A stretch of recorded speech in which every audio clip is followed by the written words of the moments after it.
ನಮಸ್ಕಾರ ಸ್ನೇಹಿತರೆ, ಮತ್ತೊಮ್ಮೆ ನನ್ನ ಚಾನೆಲ್ಗೆ ನಿಮ್ಮೆಲ್ಲರಿಗೂ ಪ್ರೀತಿಯ ಸ್ವಾಗತ. ಸ್ನೇಹಿತರೆ, ಇವತ್ತಿನ ವಿಡಿಯೋದಲ್ಲಿ ಈ ಒಂದು ಮಣ್ಣೆತ್ತಿನ ಅಮಾವಾಸ್ಯೆಯ ಮಹತ್ವದ ಬಗ್ಗೆ ತಿಳಿಸ್ಕೊಡ್ತಾ ಇದ್ದೀನಿ. ಈ ಒಂದು ಅಮಾವಾಸ್ಯೆ ದಿವಸ ನಾವು ಮಣ್ಣಿನಿಂದ ಮಾಡಿದ ಬಸವಣ್ಣ ಅಥವಾ ಎತ್ತುಗಳನ್ನು ನಾವು ಬಸವಣ್ಣ ಅಂತಲೇ ಕರಿತೀವಿ ಸ್ನೇಹಿತರೆ. ಉತ್ತರ ಕರ್ನಾಟಕದ ಕಡೆ ಎತ್ತುಗಳನ್ನು ಬಸವಣ್ಣನ ರೂಪದಲ್ಲಿ ಮಣ್ಣಿನಿಂದ ಮಾಡಿದಂಥ ಈ ಒಂದು ಬಸವಣ್ಣಗಳನ್ನು ಮಾರ್ಕೆಟ್ನಿಂದ ಆದರೂ ತರ್ತಾರೆ ಅಥವಾ ಹೊಲದಲ್ಲಿ ಮಣ್ಣನ್ನು ತಂದಾದರೂ ಮಾಡ್ತಾರೆ ಸ್ನೇಹಿತರೆ. ಇದರ ಒಂದು ಮಹತ್ವವೇನು, ಇದರ ಹಿಂದಿರುವ ಕಥೆ ಏನು ಮತ್ತು ಯಾವ ರೀತಿ ಈ ಒಂದು ಮಣ್ಣೆತ್ತಿನ ಅಮಾವಾಸ್ಯೆಯನ್ನು ಆಚರಣೆ ಮಾಡಬೇಕು ಅನ್ನೋದನ್ನು ಇವತ್ತಿನ ವಿಡಿಯೋದಲ್ಲಿ ತಿಳ್ಕೊಳ್ಳೋಣ. ಬನ್ನಿ ಸ್ನೇಹಿತರೆ. ನಮ್ಮ ದೇಶ ಹಬ್ಬ ಹರಿದಿನಗಳ ನಾಡು. ಇಲ್ಲಿ ಸಂಸ್ಕೃತಿ ಸಂಪ್ರದಾಯಗಳಿಗೆ ವಿಶೇಷ ಮಹತ್ವವಿದೆ. ನಾವೆಲ್ಲ ಕಲ್ಲು ಮಣ್ಣುಗಳಲ್ಲಿ ಪ್ರಕೃತಿಯಲ್ಲಿ ದೈವತ್ವವನ್ನು ಕಾಣುತ್ತೇವೆ. ಮಣ್ಣಿನಿಂದ ಎತ್ತುಗಳನ್ನು ಮಾಡಿ ಪೂಜಿಸುವ ವಿಶೇಷ ಸಂಪ್ರದಾಯವೇ ಮಣ್ಣೆತ್ತಿನ ಅಮಾವಾಸ್ಯೆ. ಇದು ಮುಂಗಾರಿನ ಆರಂಭದ ಒಂದು ಹಬ್ಬ. ತಮ್ಮ ಬದುಕಿನ ಆಸರೆ ಉಸಿರಾಗಿರುವ ಎತ್ತುಗಳನ್ನು ರೈತರು ಪೂಜಿಸಿ ಸಂಭ್ರಮ ಪಡುವ ಈ ಹಬ್ಬ ಕಾರಹುಣ್ಣಿಮೆಯ ನಂತರ ಬರುತ್ತದೆ. ಈ ಹಬ್ಬ ನಮ್ಮ ಮಣ್ಣಿನ ಮಕ್ಕಳಿಗೆ ಬಹು ಪವಿತ್ರವಾದದ್ದು. ವರ್ಷ ಆರಂಭದಿಂದ 5 ಮುಖ್ಯ ಮಣ್ಣಿನ ಹಬ್ಬಗಳನ್ನು ಆಚರಿಸುವ ಪದ್ಧತಿ ಇದೆ. ಇದೇ ಆಷಾಢ, ಶ್ರಾವಣ, ಭಾದ್ರಪದ ಮಾಸಗಳು ಮಣ್ಣಿನ ಪೂಜೆಯ ಮಹತ್ವವನ್ನು ಎತ್ತಿ ಸಾರುತ್ತವೆ. ಮಣ್ಣೆತ್ತು, ಹುತ್ತಪ್ಪ, ಗುಳ್ಳವ, ಗಣೇಶ ಹಾಗೂ ಜೋಕುಮಾರ. ಈ ಒಂದು 5 ಹಬ್ಬಗಳಲ್ಲಿಯೂ ಸಹ ನಾವು ಮಣ್ಣಿನಿಂದ ಮಾಡಿದ ದೈವಗಳನ್ನು 3 ಮಾಸಗಳಲ್ಲಿ ಪೂಜಿಸುತ್ತೇವೆ ಸ್ನೇಹಿತರೆ.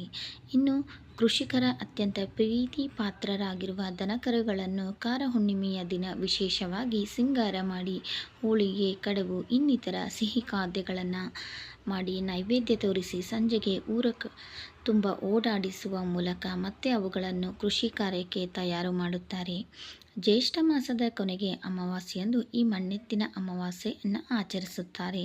ಸಾಮಾನ್ಯವಾಗಿ ಜೂನ್ ತಿಂಗಳಿನಲ್ಲಿ ಮಳೆಗಾಲ ಎಲ್ಲರಿಗಿಂತ ಈ ದಿನಗಳಲ್ಲಿ ರೈತಾಪಿ ವರ್ಗದ ಜನರಿಗೆ ಹೆಚ್ಚು ಉತ್ಸಾಹ ಮತ್ತು ಕೆಲಸ ಇರುತ್ತದೆ. ಯಾಕಂತಂದರೆ ಈ ಉತ್ಸಾಹವನ್ನು ಹೆಚ್ಚಿಸುವಂಥ ಕೃಷಿಗೆ ಸಂಬಂಧಿಸಿದಂಥ ಸಂಭ್ರಮಾಚರಣೆಗಳು ಸಹ ಈ ಒಂದು ಮಾಸದಲ್ಲಿ ನಡೆಯುತ್ತದೆ. ಈ ನಿಟ್ಟಿನಲ್ಲಿ ಜ್ಯೇಷ್ಠ ಮಾಸದ ಅಮಾವಾಸ್ಯೆ ದಿನ ಅತ್ಯಂತ ಮಹತ್ವದ್ದು ಎಂದು ಮಣ್ಣೆತ್ತಿನ ಅಮಾವಾಸ್ಯೆ ಅಥವಾ ಬಸವನ ಹಬ್ಬ ಅಂತ ಈ ಒಂದು ಅಮಾವಾಸ್ಯೆಯನ್ನು ಆಚರಣೆ ಮಾಡ್ತೀವಿ ಸ್ನೇಹಿತರೆ.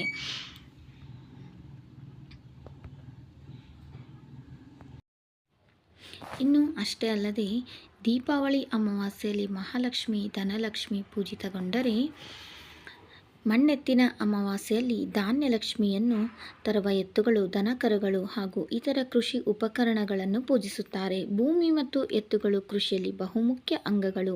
ತಮ್ಮ ಬದುಕಿಗೆ ಕಾರಣೀಭೂತವಾದ ಇವೆರಡನ್ನು ರೈತರು ಅತ್ಯಂತ ಪವಿತ್ರವೆಂದು ಭಾವಿಸುತ್ತಾರೆ. ಆದುದರಿಂದಲೇ ಮಣ್ಣಿನಿಂದ ತಯಾರಾದ ಎತ್ತುಗಳನ್ನು ಮಾಡಿ ಪೂಜಿಸುವ ಪರಿಪಾಠವಿದೆ. ಈ ಹಬ್ಬವನ್ನು ರೈತ ಭೂಮಿ ಕರ್ನಾಟಕದ ಎಲ್ಲ ಭಾಗದಲ್ಲಿ ಹಾಗೂ ವಿಶೇಷವಾಗಿ ಉತ್ತರ ಕರ್ನಾಟಕದಲ್ಲಿ ವಿಶೇಷವಾಗಿ ಆಚರಿಸ್ತಾರೆ ಸ್ನೇಹಿತರೆ. ಧರ್ಮಸ್ವರೂಪಿಯಾದ ಎತ್ತುಗಳನ್ನು ಧರ್ಮವನ್ನು ಬೋಧಿಸುತ್ತವೆ. ಆ ಧರ್ಮದಂತೆ ನಡೆದರೆ ಒಳಿತಾಗುತ್ತದೆ ಎಂಬ ನಂಬಿಕೆ ಗ್ರಾಮೀಣ ಭಾಗದಲ್ಲಿದೆ.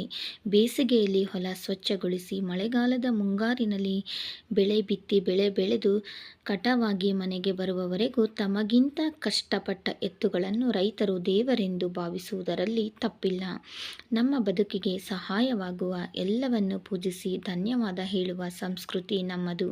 ಕೃಷಿಗೆ ರೈತನಿಗೂ ಸಂಬಂಧಿಸಿದ ಈ ಹಬ್ಬವು ಸಾಲದು ಸುಖ ಸಮೃದ್ಧಿಗೆ ನಾಂದಿ ಇದ್ದಂತೆ. ಇನ್ನು ಅಷ್ಟೇ ಅಲ್ಲದೆ ಈ ಮಣ್ಣೆತ್ತಿನ ಅಮಾವಾಸ್ಯೆಗೆ ಸಂಬಂಧಿಸಿದ ಒಂದು ಜಾನಪದ ಕಥೆಯೂ ಸಹ ಇದೆ ಸ್ನೇಹಿತರೆ. ಒಮ್ಮೆ ಮಹಾದೇವ ಶಿವನು ಮಾರುವೇಷದಿಂದ ಬಂದು ನಿಮ್ಮ ಎತ್ತುಗಳನ್ನು ಸ್ವಲ್ಪ ಕೊಡಿ ಎಂದು ರೈತನನ್ನು ಕೇಳಿದಾಗ ರೈತರು ಕುಹವಾಡಿ ನಮ್ಮ ಎತ್ತುಗಳು ಮಣ್ಣಿನವು ಎಂದರು. ನಂತರ ಅವರು ಕೊಟ್ಟಿಗೆಗೆ ಹೋಗಿ ನೋಡಿದಾಗ ಎಲ್ಲ ಎತ್ತುಗಳು ಮಣ್ಣಾಗಿದ್ದುವು. ಆಗ ಆ ರೈತರೆಲ್ಲ ತಮ್ಮ ಬುದ್ಧಿಗೆ ಪಶ್ಚಾತ್ತಾಪ ಪಟ್ಟು ಶಿವನನ್ನು ಭಕ್ತಿಭಾವದಿಂದ ಪೂಜಿಸಿದಾಗ ಆ ಎತ್ತುಗಳಿಗೆ ಮತ್ತೆ ಜೀವ ಬಂದಿತು ಎನ್ನುವ ನಂಬಿಕೆಯೂ ಇದೆ. ಈ ದಿನ ಹಿರಿಯರು ಸಂಜೆ ಮಕ್ಕಳನ್ನು ಕೂಡಿಸಿಕೊಂಡು ಇಂತಹ ಒಂದು ಕಥೆಗಳನ್ನು ಹೇಳುವ ಪದ್ಧತಿಯು ಸಹ ಈಗಲೂ ಹಳ್ಳಿ ಕಡೆ ರೂಢಿಯಲ್ಲಿ ಇದೆ ಸ್ನೇಹಿತರೆ. ಈ ಹಬ್ಬದಿಂದಲೇ ಶ್ರಾವಣ ಭಾದ್ರಪದ ಹಬ್ಬಗಳು ಪ್ರಾರಂಭವಾಗುತ್ತದೆ. ಶ್ರಾವಣದವರೆಗೆ ಇನ್ನು ಯಾವ ಹಬ್ಬಗಳು ಬರುವುದಿಲ್ಲ. ಆದ್ದರಿಂದ ರೈತಾಪಿ ಜನರು ಆಷಾಢ ಮಾಸದಲ್ಲಿ ಕೃಷಿ ಕಾರ್ಯಗಳಲ್ಲಿ ತೊಡಗುತ್ತಾರೆ.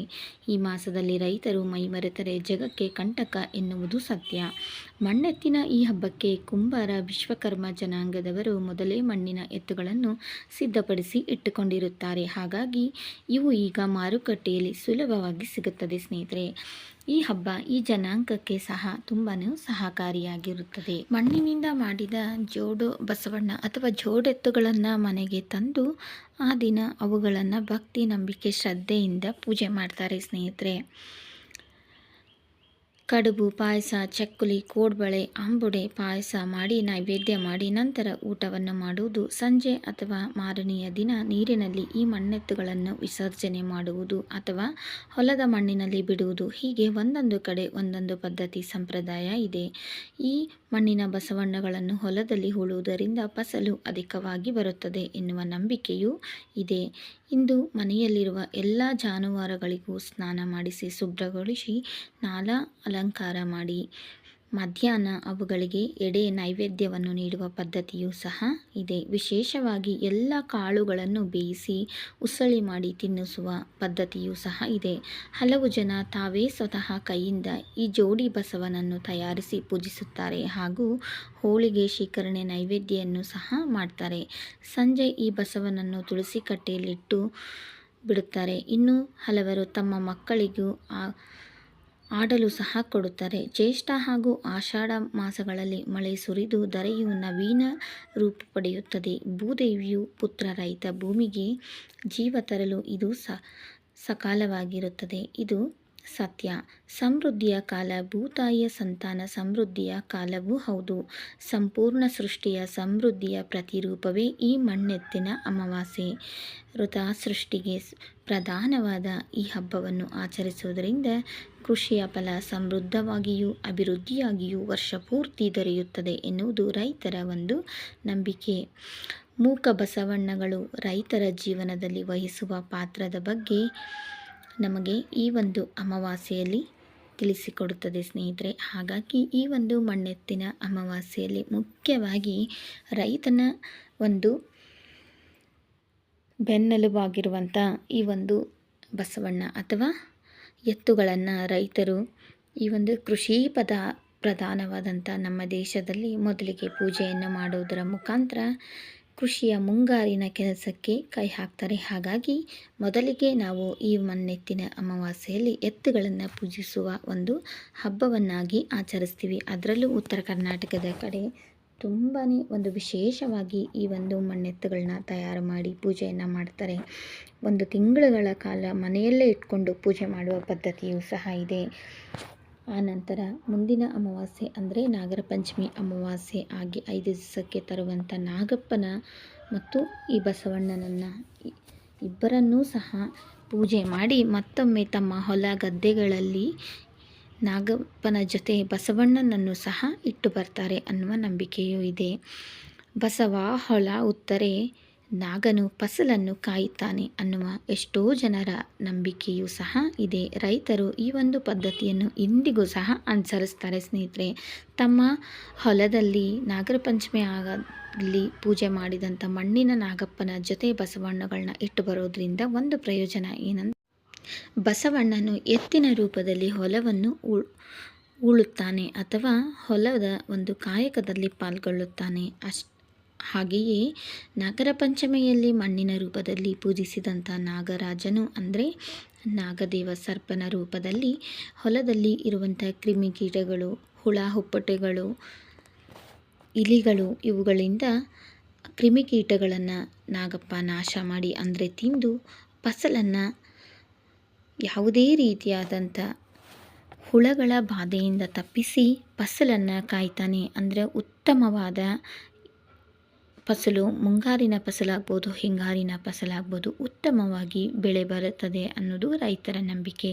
ಹಾಗಾಗಿ ಮತ್ತು ಈ ಒಂದು ನಾಗರ ಪಂಚಮಿಯಲ್ಲಿ ಪೂಜಿಸಿದಂಥ ನಾಗಪ್ಪ ಮತ್ತು ಈ ಬಸವಣ್ಣನನ್ನು ಹೊಲದಲ್ಲಿ ಇಡೋದ್ರಿಂದ ರೈತರಿಗೆ ಏನೋ ಒಂದು ರೀತಿಯಾದಂಥ ನಮ್ಮ ಹೊಲದಲ್ಲಿ ಕಾಯುವವರು ಇದ್ದಾರೆ ಮತ್ತು ನಮ್ಮ ಹೊಲದಲ್ಲಿ ಲಕ್ಷ್ಮೀ ಕಟಾಕ್ಷ ಇದೆ ಅನ್ನುವ ನಂಬಿಕೆಯೂ ಸಹ ಇದೆ ಸ್ನೇಹಿತರೆ. ಯಾಕಂತಂದರೆ ಈ ಪ್ರಪಂಚವನ್ನು ತಲೆ ಮೇಲೆ ಹೊತ್ಕೊಂಡಿರೋದೇ ಆದಿಶೇಷ ಅಂದರೆ ಸರ್ಪ. ಈ ಸರ್ಪವನ್ನು ನಾವು ಒಂದು ನಿಧಿಯನ್ನು ಕಾಯುವ ದೇವರು ಅಂತಲೂ ಸಹ ಹೇಳ್ತಾರೆ. ಅದೇ ರೀತಿ ರೈತರ ನಿಧಿ ಅನ್ನೋದು ಹೊಲದಲ್ಲಿ ಇರುತ್ತಂತೆ ಸ್ನೇಹಿತರೆ. ಹಾಗಾಗಿ ಈ ಒಂದು ನಂಬಿಕೆಯಿಂದ ಎಷ್ಟೋ ಜನ ರೈತರು ಈಗಲೂ ಸಹ ಕೆರೆ ಅಂಬಲಿ ಅನ್ನುವ ಒಂದು ದಿನ ಈ ಒಂದು ನಾಗಪ್ಪನನ್ನು ಹೊಲದಲ್ಲಿ ಇಟ್ಟು ಬರುವ ಮುಖಾಂತರ ತಮ್ಮ ಫಸಲನ್ನು ನಾಗಪ್ಪ ಕಾಯ್ತಾನೆ ಅನ್ನೋ ನಂಬಿಕೆಯಿಂದ ಬಸವಣ್ಣನನ್ನು ಈ ಮಣ್ಣೆತ್ತಿನ ಅಮಾವಾಸ್ಯೆ ದಿವಸ ಪೂಜೆ ಮಾಡಿ ಮನೆಯಲ್ಲೇ ಇಟ್ಕೊಂಡು ನಾಗಪ್ಪ ಮತ್ತು ಬಸವಣ್ಣನನ್ನು ಇಬ್ಬರನ್ನೂ ಸಹ ನಾಗರ ಪಂಚಮಿಯ ಆದ ನಂತರ ಹೊಲದಲ್ಲಿ ಇಟ್ಟು ಬರುವ ಪದ್ಧತಿ ಇನ್ನೂ ಸಹ ಹಳ್ಳಿಗಳ ಕಡೆ ರೂಢಿಯಲ್ಲಿದೆ ಸ್ನೇಹಿತರೆ. ತಿಳ್ಕೊಂಡ್ರಲ್ಲ ಸ್ನೇಹಿತರೆ ಈ ಒಂದು ಮಣ್ಣೆತ್ತಿನ ಮಹತ್ವ ಮತ್ತು ಮಣ್ಣೆತ್ತಿನ ಅಮಾವಾಸ್ಯೆ ಹಬ್ಬ ಹೇಗಿರುತ್ತೆ ಅಂತ. ಹುಟ್ಟಿನಿಂದ ಚಟ್ಟದವರೆಗೂ ಎಲ್ಲವೂ ಮಣ್ಣಿನಲ್ಲೇ ಇರುತ್ತೆ. ಹಾಗಾಗಿ ವರ್ಷದಲ್ಲಿ ನಾವು ಭೂತಾಯಿಗೆ ನಮನವನ್ನು ಸಲ್ಲಿಸುವ ಒಂದು ಮುಖಾಂತರ ಮಣ್ಣಿನ ಒಂದು 5 ಹಬ್ಬಗಳನ್ನು ಮಣ್ಣಿನ ರೂಪದಲ್ಲಿ ನಾವು ಆಚರಣೆ ಮಾಡ್ತೀವಿ. ಒಂದು ಮಣ್ಣೆತ್ತಿನ ಅಮಾವಾಸ್ಯೆ, ಇನ್ನೊಂದು ನಾಗರ ಪಂಚಮಿ, ಮೂರನೇದು ಗಣೇಶ ಚತುರ್ಥಿ ಅಂದರೆ ಗಣಪತಿಯ ಮೂರ್ತಿಯನ್ನು ಸಹ ನಾವು ಮಣ್ಣಿನಿಂದ ಮಾಡಿದ್ದನ್ನೇ ತಂದು ಪೂಜೆಯನ್ನು ಮಾಡ್ತೀವಿ. ಅಷ್ಟೇ ಅಲ್ಲದೆ ಗೋಕುಲಾಷ್ಟಮಿ, ಗೋಕುಲದ ಕೃಷ್ಣನನ್ನು ಸಹ ಮಣ್ಣಿನಿಂದ ಮಾಡಿರುವ ಕೃಷ್ಣನನ್ನು ಪೂಜೆ ಮಾಡುವುದು ಶ್ರೇಷ್ಠ ಅಂತ ಹೇಳ್ತಾರೆ. ಮತ್ತು ಈ ಒಂದು ಗೌರಿಯನ್ನು ಸಹ ಮಣ್ಣಿನಿಂದ ಮಾಡಿದ ಗೌರಿಯನ್ನು ಪೂಜೆ ಮಾಡ್ತಾರೆ. ಮತ್ತು ಜೋಕುಮಾರನನ್ನು ಸಹ ಮಣ್ಣಿನಿಂದ ಮಾಡಿದಂಥ ಜೋಕುಮಾರನನ್ನು ಪೂಜೆ ಮಾಡ್ತಾರೆ ಸ್ನೇಹಿತರೆ. ಹಾಗಾಗಿ ಭೂತಾಯಿಗೆ ನಮನವನ್ನು ಸಲ್ಲಿಸುವ ಒಂದು ಮುಖಾಂತರ ಮಣ್ಣನ್ನು ಪೂಜೆ ಮಾಡುವ ಒಂದು ಸಂಪ್ರದಾಯ ಇಂದಿಗೂ ಸಹ ನಮ್ಮ ಭಾರತದ ಸಂಸ್ಕೃತಿಯಲ್ಲಿ ಬೆಳೆದು ಬಂದಿದೆ ಸ್ನೇಹಿತರೆ. ತಿಳ್ಕೊಂಡ್ರಲ್ಲ ಮಣ್ಣೆತ್ತಿನ ಅಮಾವಾಸ್ಯೆ ಮಹತ್ವ, ಮಣ್ಣಿನ ಮಹತ್ವ ಏನನ್ನೋದನ್ನು ಇವತ್ತಿನ ವಿಡಿಯೋದಲ್ಲಿ ನಾನು ತಿಳಿಸ್ಕೊಟ್ಟಿದ್ದೀನಿ ಸ್ನೇಹಿತರೆ. ಈ ವಿಡಿಯೋ ನಿಮ್ಮೆಲ್ಲರಿಗೂ ಇಷ್ಟ ಆಗಿದ್ದರೆ ವಿಡಿಯೋಗೆ ಒಂದು ಲೈಕ್, ಶೇರ್, ಕಮೆಂಟ್ ಮಾಡೋದನ್ನು ಖಂಡಿತ ಮರಿಬೇಡಿ ಸ್ನೇಹಿತರೆ. ಹಾಗೆ ಮತ್ತೊಂದು ಒಳ್ಳೆಯ ಮಾಹಿತಿಯೊಂದಿಗೆ ಮತ್ತೆ ಸಿಗ್ತೀನಿ ಸ್ನೇಹಿತರೆ. ವಿಡಿಯೋ ನೋಡಿದ್ದಕ್ಕೆ ಎಲ್ರಿಗೂ ತುಂಬ ಹೃದಯದ ಧನ್ಯವಾದಗಳು.